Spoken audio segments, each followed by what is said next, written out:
Halo kawan-kawan mahasiswa Prodi Pembangunan Sosial Universitas Gunung Kidul. Selamat datang di Explainer Edukatif kita kali ini.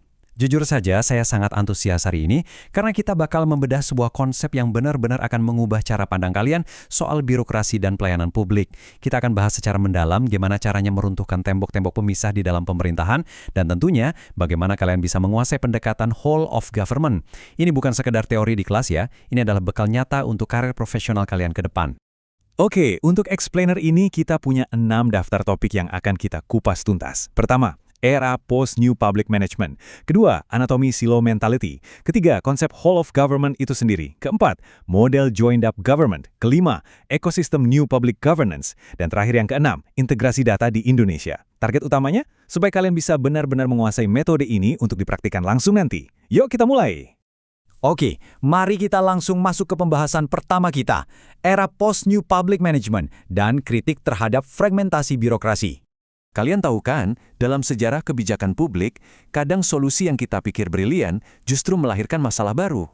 Nah, di era tahun 2010-an, pendekatan NPM atau New Public Management mencoba memperbaiki kinerja pemerintah dengan ngasih otonomi, target kinerja, dan anggaran sendiri buat tiap departemen. Kedengarannya bagus banget kan, tapi realitasnya cukup pahit. Kebijakan ini justru berdampak pada fragmentasi layanan yang luar biasa parah, dan parahnya lagi, hilangnya kohesi pemerintahan. Alih-alih melayani masyarakat secara efisien, pemerintah malah terpecah-pecah dan jalan sendiri-sendiri.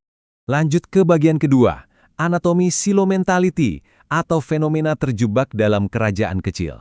Jadi poin krusialnya begini. Fragmentasi tadi pada akhirnya melahirkan budaya kerja yang agak toksik, di mana departemen-departemen pemerintah seolah berubah fungsi jadi kerajaan-kerajaan kecil. Inilah yang disebut dengan silo mentality, sebuah kondisi di mana masing-masing lembaga cuma fokus secara membabi buta ngejar key performance indicator atau KPI-nya sendiri, tanpa mau repot koordinasi lintas sektor. Pola pikirnya tuh, kalau bukan tugas dinas saya, ya itu bukan urusan saya. Kacau kan?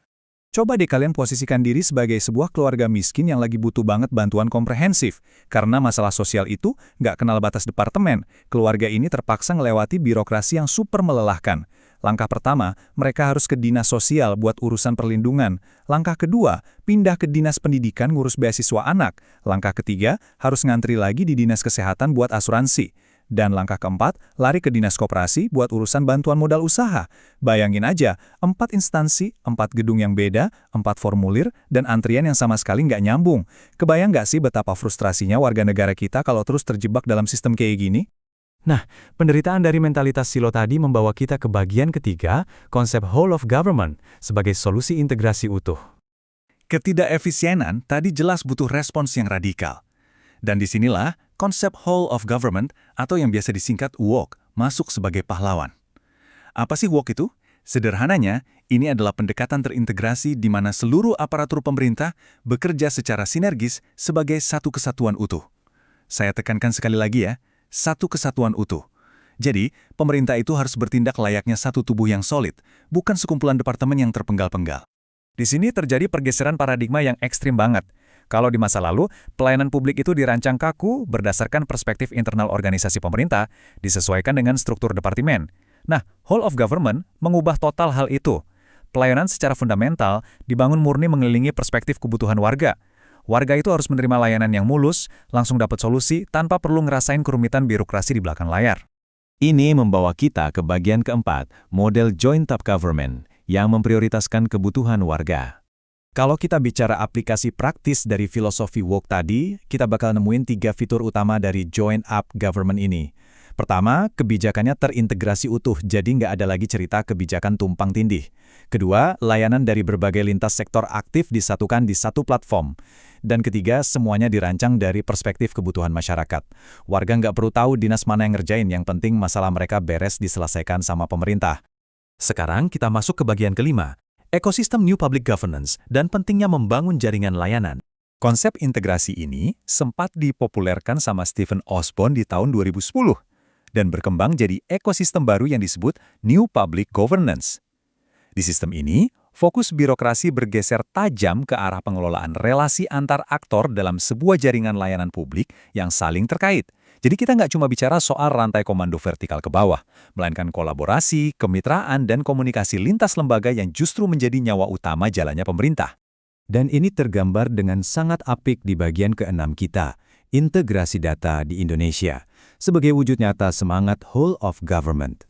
Konsep ini bukan cuma teori utopia ya, dan saat ini sedang aktif banget diimplementasikan di Indonesia. Kuncinya ada pada satu hal, integrasi data. Coba deh kita jalan-jalan lihat tabel inisiatif nyata pemerintah ini. Pertama, One Data Indonesia, yang tujuannya menyatukan data kementerian yang selama ini berserakan. Kedua, DTKS, atau Data Terpadu Kesejahteraan Sosial, yang sukses jadi basis data tunggal tanpa ada lagi tumpang tindih. Dan ketiga, Program Satu Sehat yang menyatukan rekam medis nasional. Ini benar-benar bukti konkret bahwa sentralisasi data menuju respons pemerintah yang utuh itu nyata. Nah, kawan-kawan, masuk ke bagian yang paling krusial buat kalian nih, peran kritis pekerja sosial dalam menavigasi jaringan lintas sektor. Kalian mungkin bertanya-tanya, apa sih kegunaan, fungsi, dan manfaat langsung dari explainer edukatif ini buat kalian sebagai calon pekerja sosial? Disinilah titik puncaknya. Tolong resapi prinsip ini baik-baik. Sebagai profesional di tingkat desa, kita akan sering menjadi jembatan yang menghubungkan berbagai program dari berbagai lembaga untuk kebutuhan satu keluarga. Ingat ya, kalian itu nanti dituntut untuk menjadi navigator ahli. Kalian bukanlah sekedar pegawai yang ngurusin tumpukan kertas administrasi. Sama sekali bukan. Kalian adalah jembatan penghubung esensial di tengah kerumitan jaringan lintas sektor ini, supaya keluarga rentan bisa mendapatkan hak mereka secara utuh. Pemahaman utuh tentang whole of government ini bakal jadi senjata utama kalian di lapangan nanti untuk mengadvokasi masyarakat dengan cara yang jauh lebih efektif dan cerdas. Jadi saya mau meninggalkan kalian dengan satu pertanyaan provokatif ini. Sudah siapkah Anda menjadi jembatan integrasi yang kokoh bagi warga di desa Anda? Saya sangat berharap semangat whole of government ini terus menyala dalam karir pembangunan sosial kalian ke depannya. Terima kasih sudah mengikuti explainer ini, jadikan pengetahuan ini sebagai kekuatan nyata di lapangan.